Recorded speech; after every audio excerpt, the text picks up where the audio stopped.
بسم الله الرحمن الرحيم الحمد لله رب العالمين والصلاة والسلام على أشرف الأنبياء والمرسلين نبينا محمد وآله وصحبه أجمعين أما بعد 11ویں شب رمضان المبارک سورۃ ہود کی تلاوت ہو رہی ہے ہمارے آج کے قیام میں۔ سورۃ ہود وہ سورت ہے اس کے بارے میں رسول اللہ صلی اللہ علیہ وسلم نے فرمایا تھا کہ شیبتنی ہود و اخواتها، سورۃ ہود نے مجھے بوڑھا کر دیا ہے۔ غیر معمولی بات ہے، سورۃ ہود نے اور اس کے ساتھ کی سورتوں نے مجھے بوڑھا کر دیا ہے۔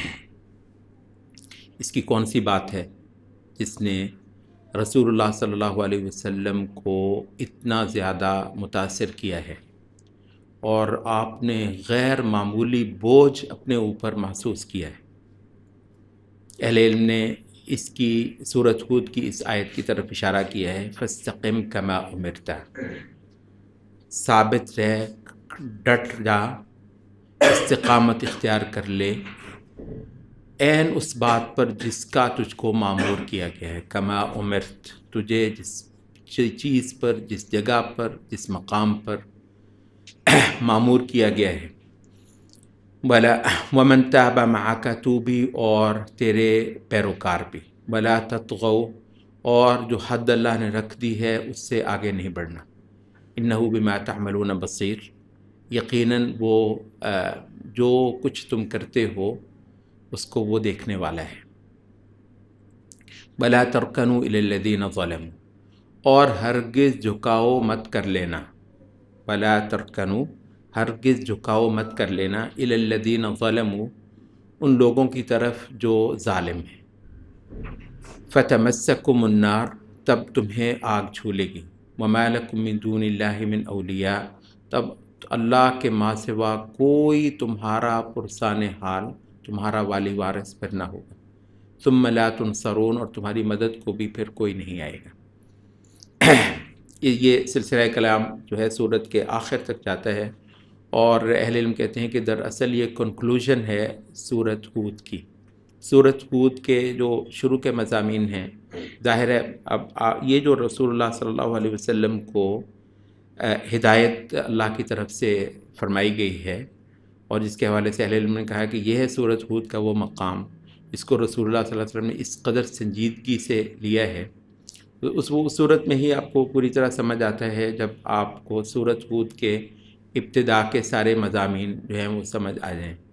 سورت ہود کا جو مرکزی مضمون بالکل شروع میں بیان ہوا ہے وہ یہ ہے کہ اللہ کی طرف سے کچھ لوگ میدان میں اترے اور اپنی پوری قوم کا رخ جاہلیت سے، باطل معبودوں سے، جھوٹے خداؤں سے ہٹا کر ایک اللہ کی طرف کو کروا دیں۔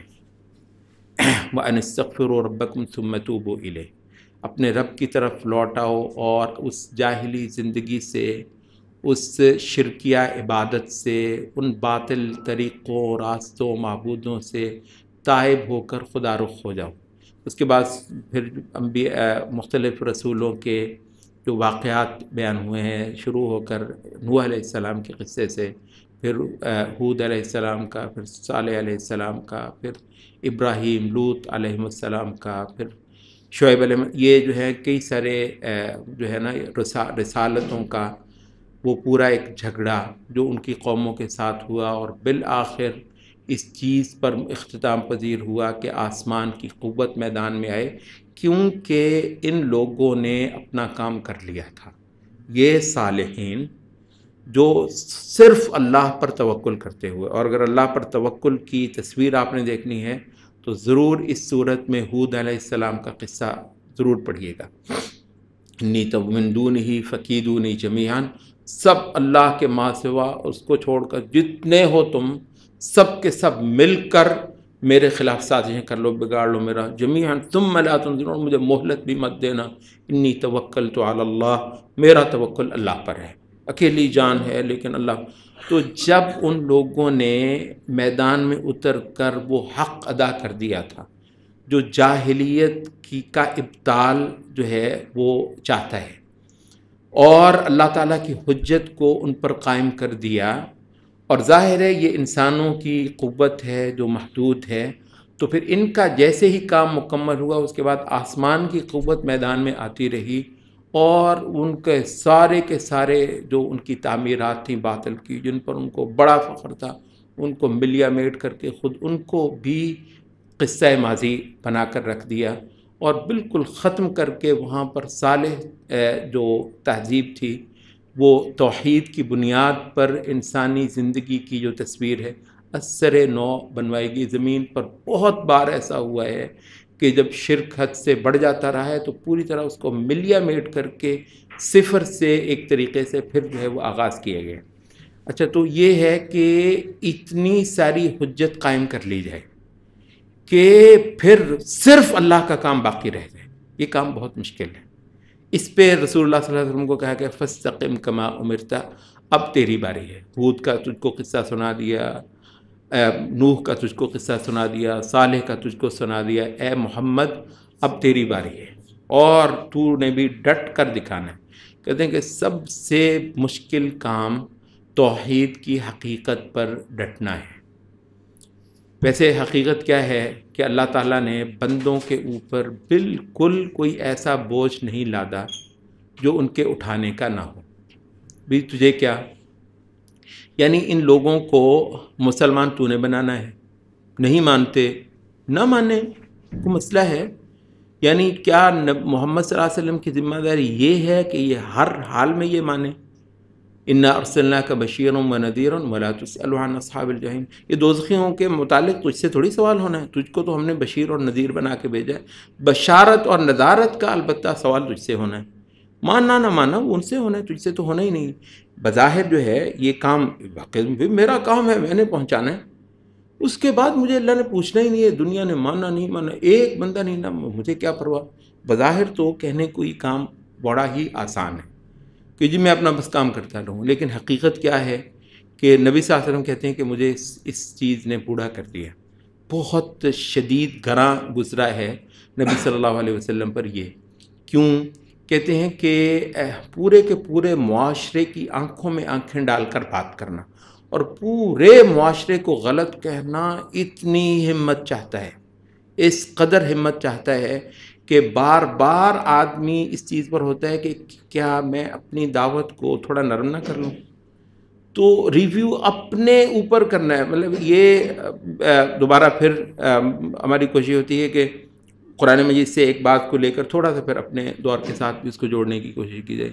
اگر آپ دیکھیں پچھلے 100 سال سے آپ کو پتہ ہے جاہلیت کا اتنا بڑا حملہ مسلم معاشروں پر اس سے پہلے کبھی نہیں ہوا.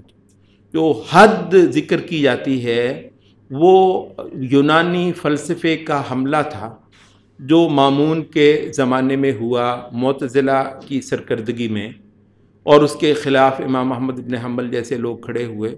حقیقت یہ ہے کہ وہ کوئی اتنا کمپریہنسو حملہ نہیں تھا مسلم معاشرے پر جو پچھلے 100 سال سے ہوا ہے.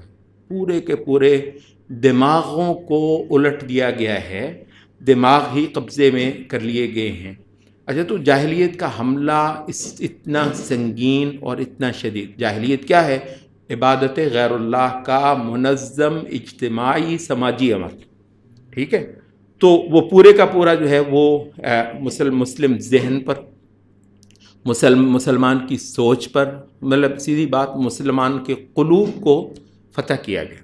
مسلمان کے قلوب کو یا مسلمانوں کی ایک بہت بڑی تعداد کے قلوب کو فتح کر کے اس میں جاہلیت نے جھنڈے گاڑے. اس سے پہلے حد یہ تھی کہ تاتاریوں نے ہمارے ان شہروں، ملکوں، قلعوں کے اوپر اپنے جھنڈے گاڑ لیے. ان قلوب کو کسی نے فتح نہیں کیا. یہ واحد زمانہ ہے کہ قلوب مفتوح ہوئے ہیں باطل کے، جاہلیت. اچھا، تو اس وجہ سے جاہلیت کا حملہ تو بہت شدید تھا. ظاہر اس جاہلیت کے اس حملے کے خلاف کئی ساری مسلم اسلامی جماعتیں، اسلامی تحریکیں اٹھیں. لیکن اگر آپ یہ دیکھیں کہ جو سب سے بڑا چیلنج تھا ان کو وہ یہ تھا استقامت فکر. فاستقم کما امرت. یہ چھوٹی بات ہوتی ہے تو رسول اللہ صلی اللہ علیہ وسلم اس کے بارے میں اتنا بڑا جملہ نہ کہتے کہ مجھے اس اللہ کے اس حکم نے بوڑھا کر دیا ہے۔ تو استقامت اختیار کرنا یہ آہستہ آہستہ یہ ہوا کہ وہ لوگ جو اس دور میں اسلام کا توحید کا علم اٹھا کر کھڑے ہوئے تھے، آہستہ آہستہ انہی کے ذہن، انہی کی سوچیں، انہی کے افکار جو ہیں وہ بہتے چلے گئے اس سیلاب میں، یہاں تک کہ وہ بہت کچھ اس یہاں پر بھی آ گیا، اور بہت ہی کوئی جزوی چیزیں رہ گئیں جو اللہ کے دین کی تھیں، کچھ نعرے رہ گئے۔ نعروں سے کیا ہوتا ہے؟ جبکہ سوچیں، خیالات اور وہ جو جسے عربی میں کہتے ہیں منطلقات، جہاں سے سوتے پھوٹتے ہیں سوچوں کے، خیالات کے، وہاں پر وہ بدماش انکل سام جو ہے، اس وقت آپ بہت سارے مولویوں کی، علماء کی آپ باتیں سنیں، اس کے اندر آپ کو انکل سام بولتا ہوا محسوس ہوگا۔ فاستقم کما امرت ومن تاب معک ولا تطغوا، اتنا بڑا ہے تو استقامت اختیار کرنا جاہلیت کو رد کرنے پر۔ اور جیسے میں نے کہا، حقیقت یہ ہے اللہ اتنا مہربان ہے کہ اس نے ویسے معاملے کو بہت سادہ رکھا ہے۔ کیا ہوتا ہمارا اگر اس بات کا بھی ہمیں مکلف کر دیا گیا ہوتا کہ ہر حال میں دوسروں کو منوانا ہے، پھر ہم کیا کرتے؟ کہتے تمہیں مسئلہ کوئی نہیں ہے، خود تو میرے دین پہ کھڑا ہو کے مجھے دکھا دو۔ یہی کام کرنا آسان نہیں، یہی کام کرنا جو ہے بالکل آسان نہیں ہے، اور اس کے اندر بے شمار صالحین کو ہم نے فیل ہوتے ہوئے، لڑکھڑاتے ہوئے، گرتے ہوئے، گرے اٹھے، اور بہت سارے تو پھر نہیں اٹھ سکے۔ تو اس چیز کو ہم نے دیکھا ہے۔ اچھا، تو یہ بس آخری بات یہاں اس حوالے سے ہم یہ ذکر کرتے چلیں کہ بلا شبہ اللہ کے دین کو غالب کرنا شہروں کے اندر، ملکوں کے اندر، زمین کے چپے چپے کے اوپر، اور باطل کی خدائی کو ختم کرنا چپے چپے پر، بلا شبہ دین کا مطلوب ہے، اس میں کچھ شک نہیں۔ لیکن کہتے ہیں کہ اصل امتحان اس وقت ہوتا ہے جب معاملے بہت زیادہ پیچیدہ ہو جائیں۔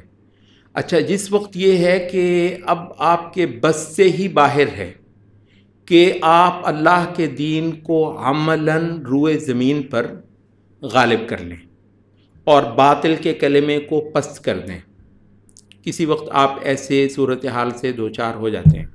اور یہ سورۃ ہود آپ کو دکھاتی ہے وما آمن معہ الا قلیل، 950 سال نہیں ایمان کر دے رہی، تو نہ مانے نوح کھڑا ہے۔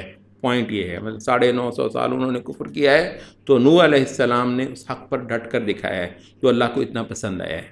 اچھا، تو جس وقت صورتحال یہ ہے کہ یہ تمام ہی انبیاء کے سامنے دنیا مان کر نہیں دے رہی، حق جو ہے عمل کے میدان میں حق غالب نہیں ہے۔ سارے ہی انبیاء کے آپ دیکھ لیں، حق عمل کے میدان میں، شہروں کے اندر، ان گلیوں کے اندر، ان ایوانوں کے اندر باطل ہی ناچ رہا ہے، باطل ہی کا راج ہے، اور انبیاء وہاں پر موجود ہیں۔ تو بھی کیا ہے، انبیاء کے ہوتے ہوئے لمبے عرصے تک باطل کا راج ہے، اور انبیاء وہاں پر بالکل ایک جسے کہتے ہیں اقلیت بنے ہوئے، ایک بہت چھوٹا گروہ بنے ہوئے، اس کو مار کر، پیٹ کر جو ہے وہ عبرت بنانے کی کوشش کی جا رہی ہے۔ اس سٹیٹس میں انبیاء وہاں پر رہتے ہیں۔ تو مسئلہ یہ نہیں ہے، کیونکہ یہ چیز جو ہے ہمارے بس سے باہر ہے۔ لیکن وہ کون سی چیز ہے جو کسی صورت میں نہیں دینی؟ وہ یہ ہے کہ یہاں پر البتہ دین غالب ہو، وہ باہر غالب کرتے کرتے یہاں مغلوب ہو جاتا ہے۔ یہ کہانی سنی ہے کبھی؟ یہ کہانی سمجھنے کی کوشش کی ہے؟ یہ بڑی ہی عجیب کہانی ہے۔ باہر غالب کرتے کرتے یہاں دین مغلوب ہو گیا۔ یہاں پر وہ دین کی جو اصل حقیقتیں تھیں وہ کمپرومائز ہو گئیں۔ کہتے ہیں جس تحریک کو دیکھو چند سالوں کے بعد ایک ریکونسائل شروع ہوتا ہے جاہلیت کے ساتھ۔ اور یہ جو قرآن میں یہ 2 آیتیں ہیں سورۃ ہود کی، پہلی سنا دی میں نے آپ کو، فاستقم کما امرت ومن تاب معک، اگلی کیا ہے، ولا ترکنوا الی الذین ظلموا، ہرگز جھکاؤ مت کر لینا ظالموں کی طرف کو۔ یعنی ریکنسائل جس کو آپ کہتے ہیں، کمپرومائز کہتے ہیں. اور کمپرومائز بھی کون سا؟ وہ نہیں کہ کسی معاشی مسئلے میں کمپرومائز کر لیا ہے، جا کے IMF کے اوپر دستخط کرا ہے، باڑ میں جائے. وہ کسی معاشی مسئلے میں، کسی عسکری مسئلے میں کر لیا ہے. رسول اللہ صلی اللہ علیہ وسلم نے جو ہے وہ صلح حدیبیہ کی ہے. صلح حدیبیہ کے کئی ساری شروط بظاہر ایسی لگتی ہیں کہ جس میں بہت کچھ کافروں کو دے دیا گیا ہے، اور بہت کچھ جو ہے وہ مسلمانوں نے جسے کہتے ہیں بیک سٹیپ پر چلے گئے ہیں. ایسا ہی ہے. تو کیا ہے یہ؟ کس میدان میں ہے؟ عسکری میں. بھائی عسکری میدان میں آپ نے کچھ پسپائی کر لی ہے، معاشی میدان میں کچھ پسپائی کر لی ہے، کوئی بڑی بات نہیں ہے. ٹھیک ہے. تو وہ کون سی چیز ہے؟ وہ اصل ریکونسائل کون سا ہے؟ اصل ریکونسائل ہے عقیدے کا. اصل جو آفت ہے، اصل برائی ہے، اور اصل وہ چیز جس سے اللہ نے تنبیہ فرمائی ہے وہ ہے نظریے کا، عقیدے کا، ایمان کا، اس کانٹینٹ کا جو اللہ تعالیٰ نے دین کے طور پر نازل فرمایا. اس میں ایک انچ جو ہے پیچھے ہٹنا بربادی ہے. اس میں جو اللہ والے ہوتے ہیں، اس میں جو خدا پرست ہوتے ہیں، یہاں البتہ وہ سب کچھ ٹھیک ہے. ملکوں کے ملک چلے گئے، کوئی بڑی بات نہیں ہے، آ جائیں گے. ملکوں کے ملک چلے گئے، ملکوں کے ملک انشاءاللہ کسی دن آ جائیں گے. البتہ یہ دولت اگر گئی جس کو آپ عقیدہ کہتے ہیں، جس کو آپ نظریہ کہتے ہیں، آج کے دور میں عقیدے کو نظریے کے لفظ کے تحت بھی بیان کر لیا جاتا ہے، اور ہم اس وقت اسی معنی میں نظریہ کا لفظ بول رہے ہیں. ویسے میں بہت متفق نہیں ہوں نظریے کے لفظ سے. تو عقیدہ، نظریہ جو ہے یہ اگر چلا گیا، یہ واپس نہیں آتا. کہ یہ جو ہے نا ابھی چھوڑ دیتے ہیں، ابھی اس کو گول کر لیتے ہیں، ابھی اس کی جو ہے نا وہ رو ایسی چل رہی ہے، ابھی اس کا وقت نہیں، توحید کا ابھی وقت نہیں. ٹھیک ہے. شرک کو باطل کہنے کا ابھی وقت نہیں، اس کو ابھی گول کر لیتے ہیں. تو پھر کبھی نہیں. یہ اگر گول ہو گیا تو یہ ہو گیا. وَلَا تَرْكَنُوا إِلَى الَّذِينَ ظَلَمُوا، ہرگز جھکاؤ مت کر لینا ظالموں کی طرف کو. فَتَمَسَّكُمُ النَّارُ، پھر آگ ہی تم کو پکڑے گی. وَمَا لَكُم مِّن دُونِ اللَّهِ مِنْ أَوْلِيَاءَ، تم سب موحد ہوتے ہوئے، اور مخاطب تو اس وقت اللہ کے نبی ہیں. سبحان اللہ، اللہ کے نبی اور آپ کے صحابہ ہیں. وَمَا لَكُم مِّن دُونِ اللَّهِ مِنْ أَوْلِيَاءَ، پھر نہ پریشان ہوتے پھرنا کہ کوئی ہمارا والی وارث نہیں. جب اللہ چھوڑ دے گا، اللہ دستکش ہو جائے گا تمہاری نصرت سے. وَمَا لَكُم مِّن دُونِ اللَّهِ مِنْ أَوْلِيَاءَ ثُمَّ لَا تُنصَرُونَ، پھر کوئی نہیں ہے. وَأَقِمِ الصَّلَاةَ طَرَفَيِ النَّهَارِ، پورا توکل کے لیے جو ایک سبق پڑھایا گیا وہ ہے نماز. یہ آپ دیکھ لیں، جب شدت کی آخری حد ہو جاتی ہے، قرآن مجید کے دوسرے مقامات پر بھی دیکھ لیں، جب شدت کی آخری حد ہو جاتی ہے اس جنگ کے اندر، اور ڈٹ جانے کا معاملہ اس قدر مشکل ہو جاتا ہے، وہاں پر کہا جاتا ہے کہ اب نماز کا سہارا لیں. یہ شاید جس نے عقیدے کی یہ جنگ جو ہے وہ نہیں پڑھی، اس کو میں نہیں سمجھ آئے گا کہ وَاسْتَعِینُوا بِالصَّبْرِ وَالصَّلَاةِ، وہ تو نہیں کہتے کس چیز پہ استعینوا، تو مدد لو صبر سے اور نماز. وَاسْتَعِینُوا بِالصَّبْرِ وَالصَّلَاةِ، تو کس چیز پر؟ جاہلیت کے ساتھ جنگ جو ہے، جو عقیدے کے میدان میں، فکر کے میدان میں، تہذیب کے میدان میں لازماً ایک موحد کو کرنی ہوتی ہے. وہی اگر گول ہو اور روپوش ہو، پھر کیا میں نہ سمجھ آئے گا. وَأَقِمِ الصَّلَاةَ طَرَفَيِ النَّهَارِ وَزُلَفًا مِّنَ اللَّيْلِ إِنَّ الْحَسَنَاتِ يُذْهِبْنَ السَّيِّئَاتِ ذَلِكَ ذِكْرَىٰ لِلذَّاكِرِينَ وَاصْبِرْ فَإِنَّ اللَّهَ لَا يُضِيعُ أَجْرَ الْمُحْسِنِينَ. نبی بس ڈٹ کے دکھا دینا ہے، تیرا اجر انشاءاللہ کہیں ضائع نہیں جانے والا. اور ہمارے نبی نے جس طرح ڈٹ کر دکھایا، وہ پہلے انبیاء کو بھی وہ نصیب نہ ہوا ہوگا. ہاں، اور پھر اس کے بعد پھر ہم نے دیکھا کہ پورے جہان نے بالکل سر تسلیم خم کر دیا محمد صلی اللہ علیہ وسلم. چند ہی سال کے بعد، یہ سورۃ ہود کے چند ہی سال کے بعد یہ نبی جو ہے وہ خطبہ حجۃ الوداع دے رہا ہے. پورا جزیرہ عرب اس کے سامنے سرنگوں ہوا ہوا ہے. تو اللہ ہے، مطلب اس کا کون ہے؟ تمام دنیاوی سہارے سورۃ ہود میں اگر آپ دیکھیں، تمام دنیاوی سہارے رسول اللہ صلی اللہ علیہ وسلم کے ختم ہو گئے ہیں. اور کہتے ہیں جو آخری نبی صلی اللہ علیہ وسلم نے کوئی 3 سال گزارے ہیں، یہ عام الحزن جس کو کہا جاتا ہے، اس کے بعد تو اندھیرا تھا. اچھا، عالم اسلام پر پھر اس کے بعد بھی بہت بار اندھیرا آیا، اور اس وقت بھی اندھیرا شدید ہے. بھائی اندھیرا کتنا ہو جائے، قرآن مجید سے روشنی جس کو نصیب ہو اس کو کچھ فکر نہیں ہے. اور اگر وہ ڈٹ کر دکھا دیں تو بسا اوقات یہ ہوتا ہے کہ کچھ ہی سالوں کے بعد کچھ ہی اشروں کے بعد اللہ تعالیٰ ایسی روشنی کرتا ہے کہ تاریکی پھر دیکھنے سے بھی نظر نہیں آتی. سبحانک اللہ.